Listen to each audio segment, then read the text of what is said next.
11 minutes after 12 p.m. in the studios of Pan-African Television. This is Pan-African News at 12 on our channel Pan-African Television. Bringing signals from our studios here on 48 Swanika Street here in Accra, Ghana, West Africa. It's a good afternoon to all the 32 neighboring countries watching us from far and near. My name is Maxwell Woyram Tsigbe. Coming up in our headlines this afternoon, Eslawosu rebukes MTN manager, MTN customers, and closes down office for not exercising social distancing.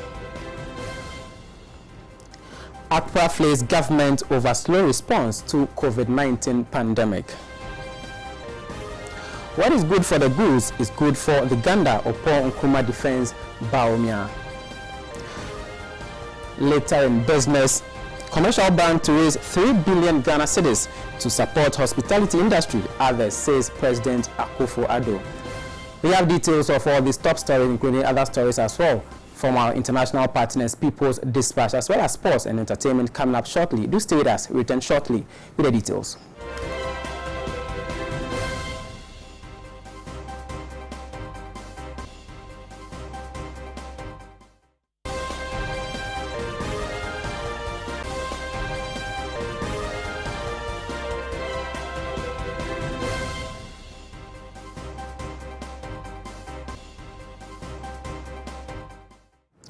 Many thanks for staying tuned. If you just tuned in, this is Pan-African News at 12 on our channel Pan-African Television. We also stream live on Facebook at Pan-African Television. You can join us for the live broadcast. Now, in our first story on the local front this afternoon, the Minister of Communications, Eslawosu Ekufo, has closed down the MTN office at Dansoman near the Zodiac Junction.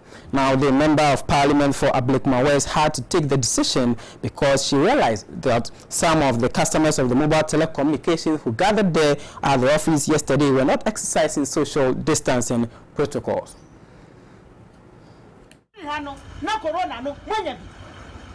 Yesterday with 2 cases, and now that my West I do 79. It is not a joke. It's meaning Niaubaba Wahano, and who he has said one quan now. That's what I want to find out. Is it more important than your life or your health? When you so Wahana to call fear, what is that with fear for you now? Obi on the better Kamu, Obi on the Weir Duma, Obi on the Bakasa, who bets me their sign. Don't go ya bono, one tea. Auntie, I'm for away. What a minute down.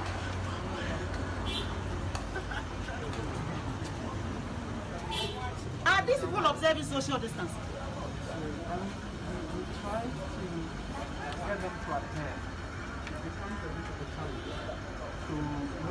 So you leave them so that they congregate here and possibly infect each other. Because when you try to enforce it, it became difficult, so you abandoned it. A reputable company like MTN, you may enforce it inside your yard, but they're sitting here in a crowd. By the time they leave here and come inside, yes. Do you know whether they would have contracted the disease or infected somebody?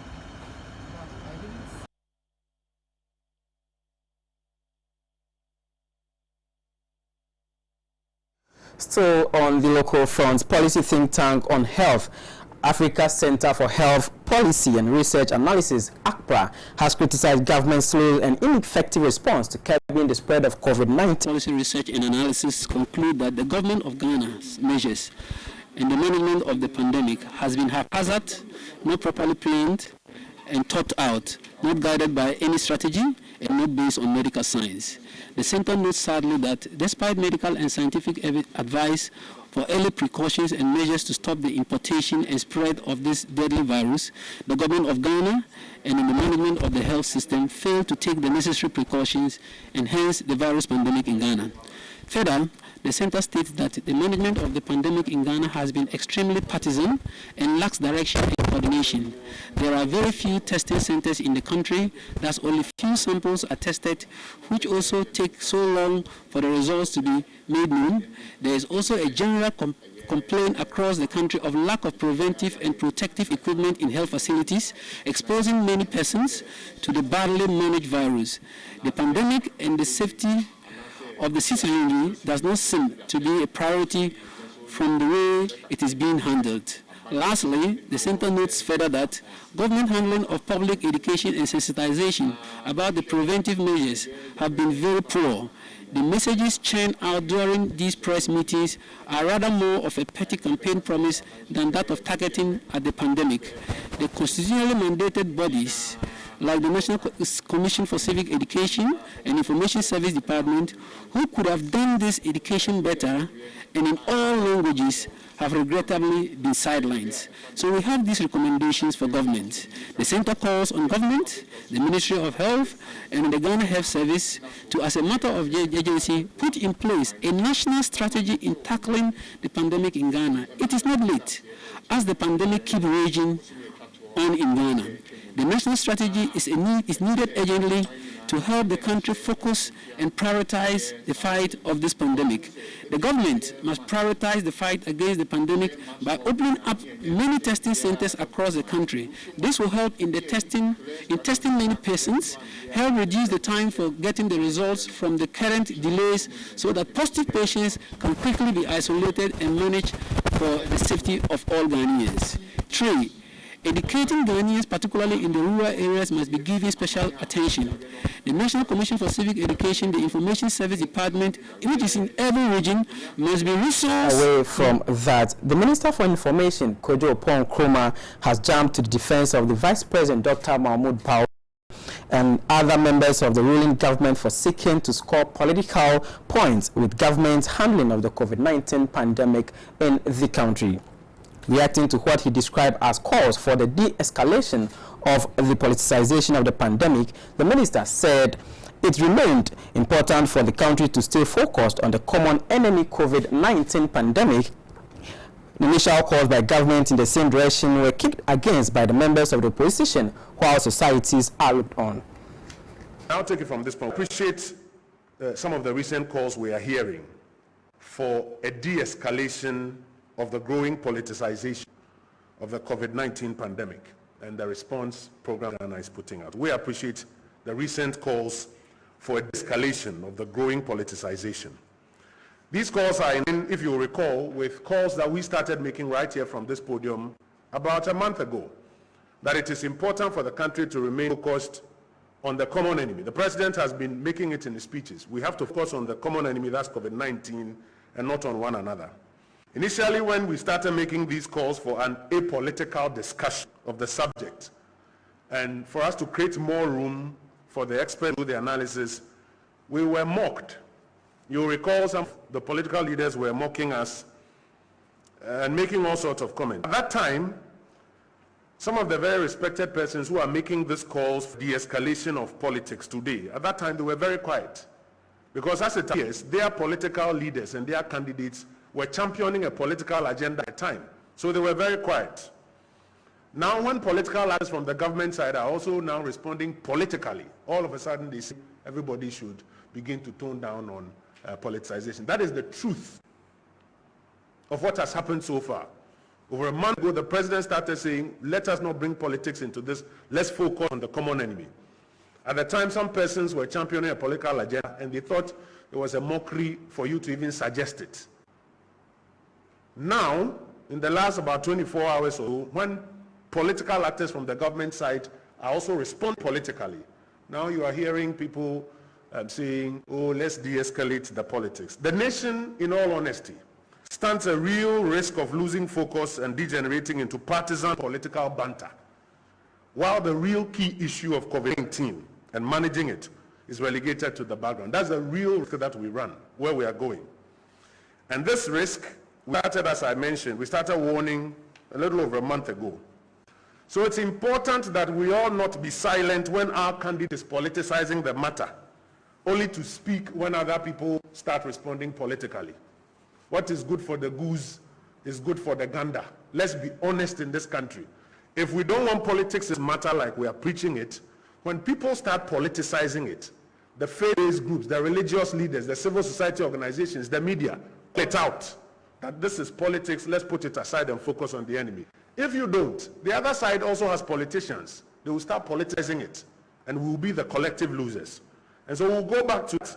prayer we prayed about a month ago, that let's focus on the common enemy, that's COVID-19, and let's put the politicizing aside. If the senior statesmen sit around with their political candidate is politicizing a matter, and they choose not to condemn it, religious leaders, civil society groups, everybody say bye, then don't be surprised when political actors from their side also start responding. However, we still have an opportunity to keep our collective focus and to cut out partisanship so that we can win together. And that is that opportunity that we should take. Head of Virology Department of the Noguchi Memorial Institute for Medical Research, Professor William Ampofo, has indicated that there is no backlog of samples to be tested at the research center. Now, briefing journalists at the press briefing, he noted that the backlog of 18,000 samples have been cleared, and it is, however, left with 1,982 samples at the Kumasi Center for Collaborative Research, KCCR, to be cleared for the national backlog of samples to reach zero in testing centers. At the Kumasi Center for Collaborative Research will be done with their backlog on Thursday. Professor Ampofo added that clearing the backlog will give room for the research centers to focus on whether or not there's a new infections and give daily accounts. Ghana's COVID-19 case count now stands at 2,719, with 294 recoveries and 18 deaths. This was after the Ghana Health Service recorded 550 cases. That's to the backlog. So I just cross-checked with Professor Richard Phillips of KCCR, and he has 1,982 samples awaiting testing. It was 3,500 yesterday, so they worked all night. And he expects that by Thursday, backlog will be done.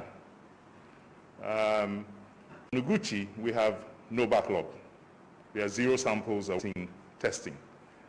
So, as Minister said, we should be able to provide results within 24 hours back to the Ghana Health Service when samples are received from contact tracing and also from hospital surveillance. We have expanded testing beyond Accra and Kumasi. There is testing, as you heard previously, there's limited testing in Ho at the University of Allied Health Sciences. We're expecting a donation from the International Atomic Agency through the Ministry of Health. We hope that by next week, this will be fully established, and therefore they'll be able to increase testing in Ho for the Volta region and also the OT region. As I speak, Tamale has testing established. This is at the Public Health Lab at the Tamale Teaching Hospital, and also the Veterinary Services Directorate Lab at Pong Tamale. So we also have testing covering the northern regions now available. We hope that we'll be able to get the War Memorial Hospital also testing as soon as possible. Then we currently have, as I speak, we have testing being established in the western region at the Veterinary Services Directorate Laboratory in Takoradi.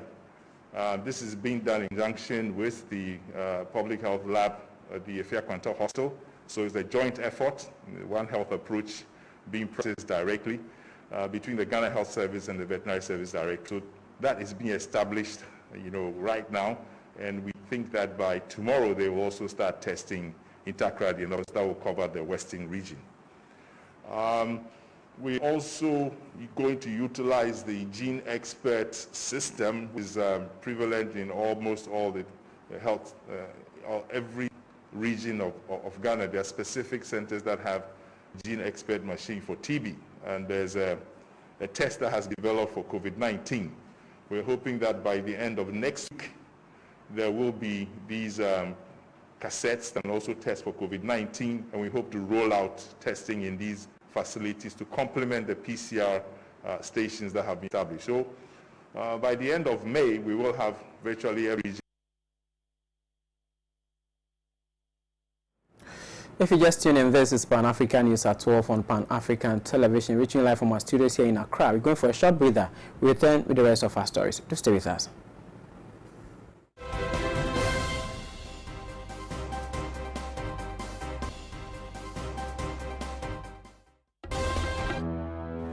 Hello? Oh, Sisiana sound.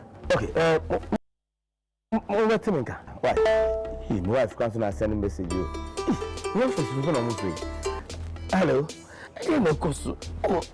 What's happened? It's a child who will be a quiet say what? A dear sir. Besides, one affair, I'm so young. You have not testing messages here. And my office also. I'm trying to tell you, man. She's saying, I mean, so we a guy manu, and may you who could look cry. And also wants a family drilling company limited for Kana.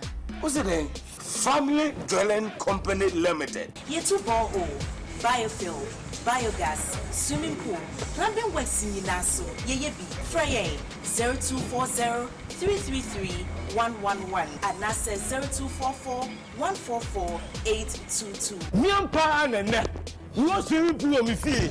We want to you be here. Family drilling now. Family drilling. What fashion yala shit? Me out with that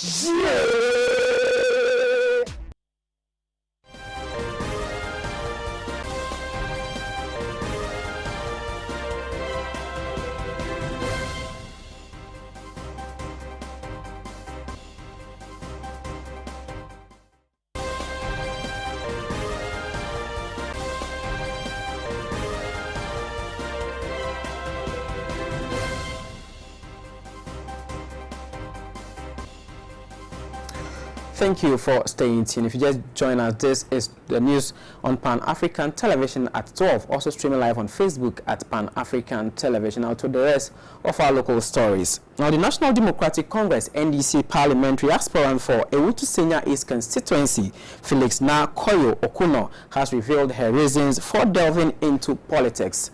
In an interaction with our news team, she further expressed optimism of emerging victorious in this year's parliamentary poll. You really need to be humble. It takes a lot of work to be a leader. Then you also need to be for the people, have a listening ear to get to what the needs of the people are within the constituents or within the environments which you find yourself. And upon all that, you also need to connect very, very well with the people. I believe connection is key. If there is no connection, you wouldn't get to the root of the issues in your constituency. You didn't know what the plights of the people are. Then you would also know how to address their concerns. And being a leader doesn't mean you can do it all. You need people to come on board. You need opinion leaders. You need to seek advice. You need to seek counseling, and you need encouragement as well. So I believe that coming on board into the Ewutu Senior East constituency, there are so many things that I can bring on board for a change. The people in the constituency need a mother. The people in the constituency need someone who can be a better and a proper representation for them in parliament. The people in the constituency need someone who can represent the youth and understand their woes. The people in the constituency need someone who knows the plight of the women. Recently, I hear most of our women were beaten. They were beaten because they had to go to the markets, just because information was not well disseminated to. Now, how can we live in a constituency where we know that 99% of the people living in that constituency are women, and these same women, our mothers, are being treated badly? These are the woes of the women. These are the woes of the youth. We need jobs in Kaswa. We need security, stability in Kaswa. In Oporon, we need very good sanitation. The youthful politician also refuted claims of politics being nasty and adversarial, but encouraged her female counterparts to double in it to enhance their self-esteem. A reputable lawyer by profession, she is currently pursuing a doctoral degree in legal studies at the Atlantic International University. I don't believe that the saying that goes that politics is a no-go area for women. We women would say what the men can do, the women can also do better. And these days, the women go to work, the men also equally go to work. We are both breadwinners in our homes. So if the man can go to the farm and the woman can go carry firewood, women can also go reading, and also the men carry firewood to the house. I believe it's an equal game. It's a game. When you can do it, I would encourage every woman who can do it to go for it. I know there are a whole lot of things that go, especially when a woman is involved in politics. But what I'll say is be strong, be focused, and you shall get there. I would encourage anybody or any lady who wants to go into politics. It is just focus. The issues would come, the argument would come, the name calling especially would come, but the word is being focused and being loyal. And that was the NDC parliamentary aspirant for Ewutu Senya East constituency, Felix Nakoyo Okuno, expressing optimism in the coming elections. Still on the local front, a communicator of the opposition National Democratic Congress, NDC, Gabriela Tete, has disclosed that lifting of lockdown was strictly an economic decision and had no briefing on public health issues.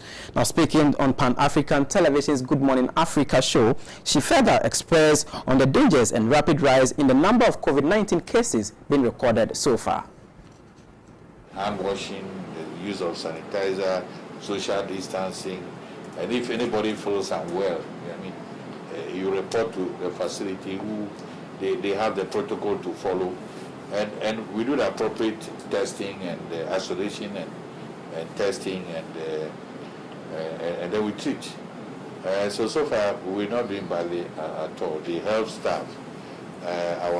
We have 18 assemblies, so we have 18 district public health emergency management committees that are at work, chaired by the various municipal and district chief executives. And we have the district and municipal directors of health who are helping the committee with it. We have all kinds of people on the committee. At the regional level, we have the teaching hospital. You see, when we lifted the lockdown, at the time that we did, I think that without educating and enforcing some protocol on the wearing of nose mask then, in itself, has also come back to cause problems for us. When we start before the lockdown, when the president announced the lockdown, you see, the first thing he should have done, even though the lockdown announcement came late, when he did announce it, the first thing they should have done that very day was to have made the security agencies across the border regions. So places like Kasua, McCarthy Hill, going into Ofankor to Eastern region, Tema, 25 going into the Aflao, Swagope Road, all those barriers, they should have made sure that they rather keep the people in the very day that the announcement was made and not allow people to go out. Because now the effect of that is that you see the numbers increasing across the regions. There are more regions that are also now recording cases. Had they done that, I think that we would have contained it much better. The lifting of the lockdown, granted, it was more of an economic decision than a public health and public safety decision. Again, when that announcement was made and the president said that people should go out and wear nose mask, I think that, again, the enforcement also was delayed. We've been out of that lockdown for about 2 weeks now, and it is tomorrow that you are going to enforce strict adherence to a principle that wear nose mask. So in the past 2 weeks, all we've been doing is we go to town. Some cases, if you meet a security personnel and they want to enforce it, they'll be strict on you, depending on where in the region you are going. Other places, you walk out of your house and you walk without a nose mask, and I mean, who cares? But you've had this 2 weeks gap there, that everything goes. And again, as you yourself have mentioned, our cases are up since the last recorded 550 cases. These are fine. They are doing a lot in testing. They've gone to almost like 120,000 so far. And out of that 120,000, we've recorded almost like close to 3,000 positive cases now. So I'll give them some credit there also, that they are doing well with testing. However, looking at the epicenters and where these cases are coming from, I think that we need to ramp up random mass testing. That is what will really tell us how much of the actual population is really affected by this virus. Because if so far all we're doing is contact tracing and general surveillance, you have the case, you go to a hospital, then they send your blood test, your blood samples out for testing, and it comes out you are positive. Then you find everybody who is coming to contact with you. They never get 100% those who have come to contact with you. At best, they'll get 65 to 70%. There are still some remnants of people who you've come into contact with and are also freely roaming. And to our final story on the local front this afternoon, the Volta Regional Minister Archibald Lecha has revealed that his outfit has instituted some measures to curb the spread of COVID-19 in the region. Now, speaking on the couch with Alma Pratt, he further revealed that 18 district public health emergency committees have been put in place to fight the coronavirus pandemic in the region. This is immigration services. We have the armed forces, we have the police, we have NADMO, so we have quite a complete set of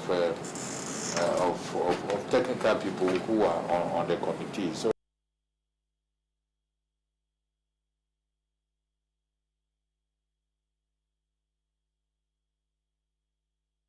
of the hand washing, the use of sanitizer, social distancing. And if anybody feels unwell, I mean, you report to the facility who they have the protocol to follow. And we do the appropriate testing and isolation and testing and then we treat. So far, we're not doing badly at all. The health staff, we have 18 assemblies. So we have 18 district public health emergency management committees that are at work, chaired by the various municipal and district chief executives. And we have the district and municipal directors of health who are helping the committee with it. We have all kinds of people on the committee. At the regional level, we have the teaching hospital, the University of Health and Life Sciences, immigration services. We have the armed forces. We have the police. We have NADMO. So we have quite a complete set of technical people who are on the committee. So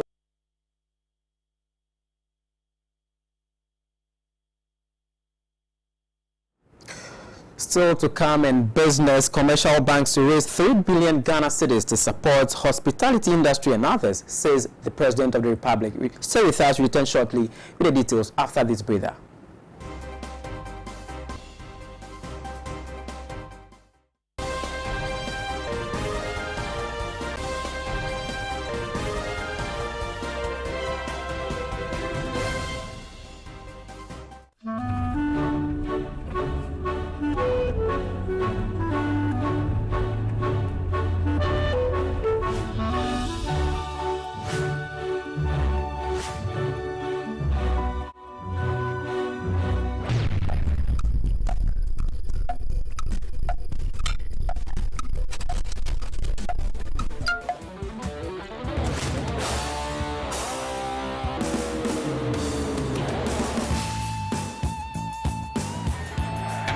It's incredible! Bang on target!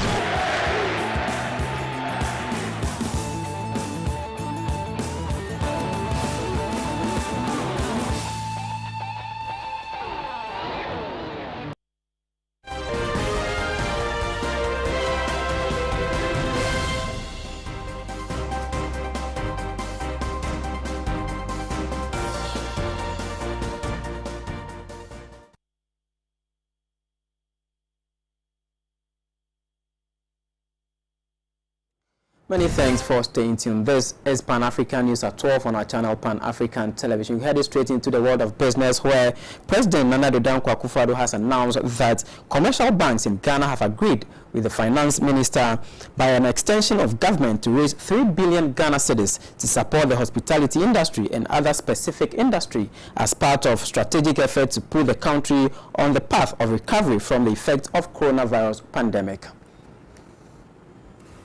Welcome you all very warmly to the seat of the presidency of our country, to Jubilee House, and also to say that I'm happy to have you here.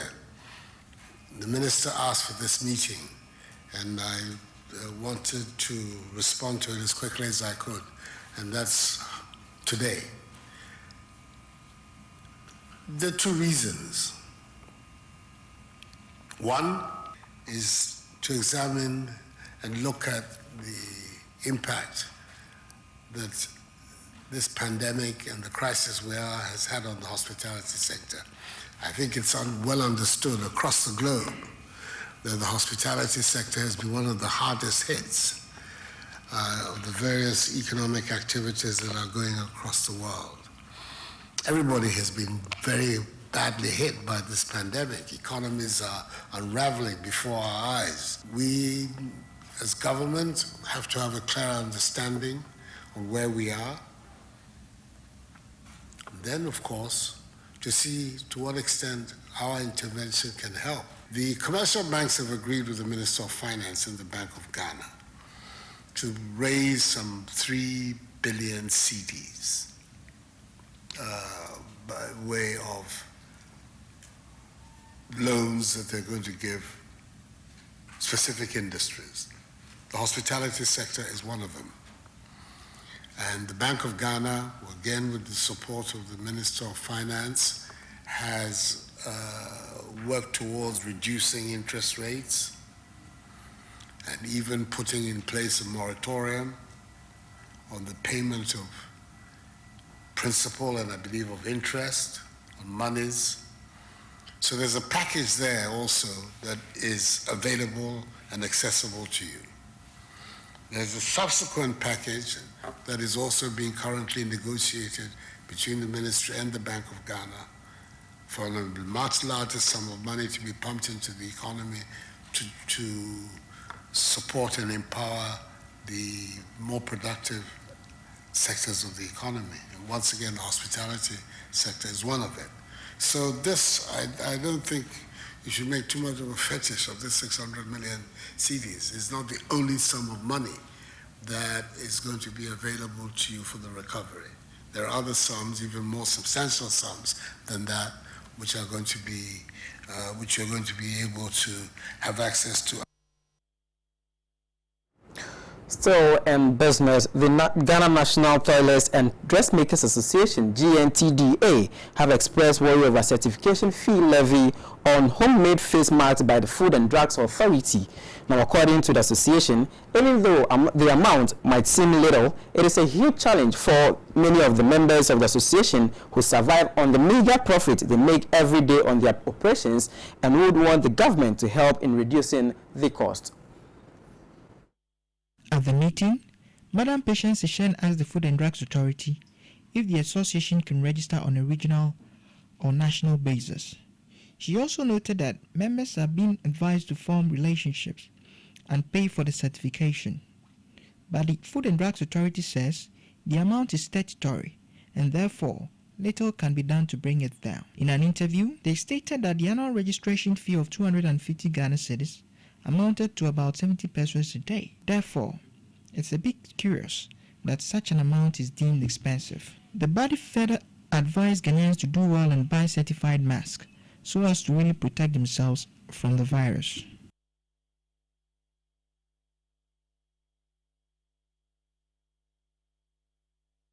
That's all from the world of business. Coming up is our story from our international partners, People's Dispatch. Do stay with us. We are back after this break.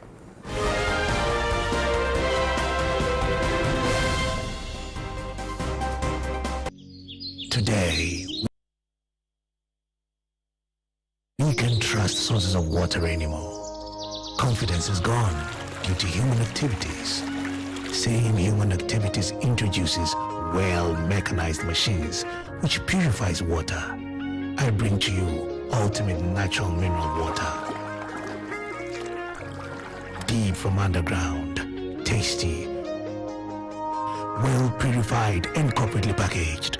Ultimate natural mineral water. Let's drink the new. For book, call 020-379-1888 or 0244-515-801. Ultimate natural mineral water. My water, your water, our water.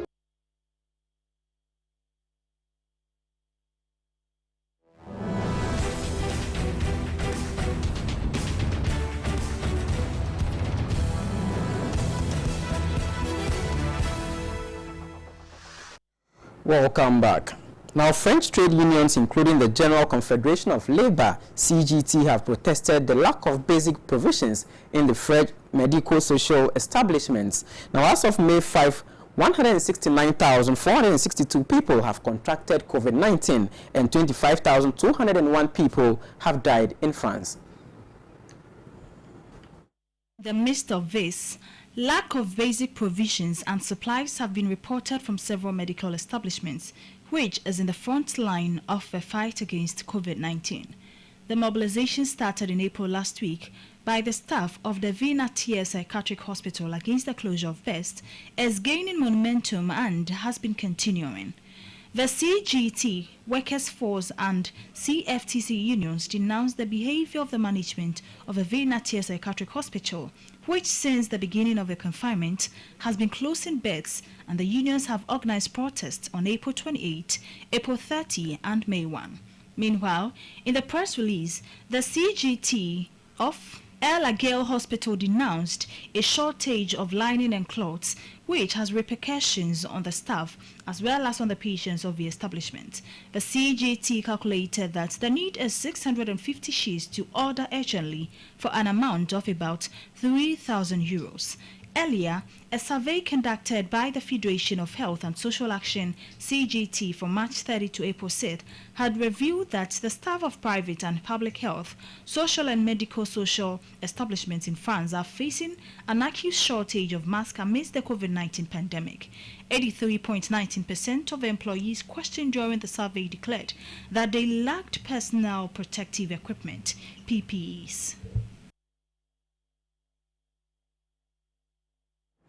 Credit to People's Dispatch for the international stories. Coming up is sports. Stay with us.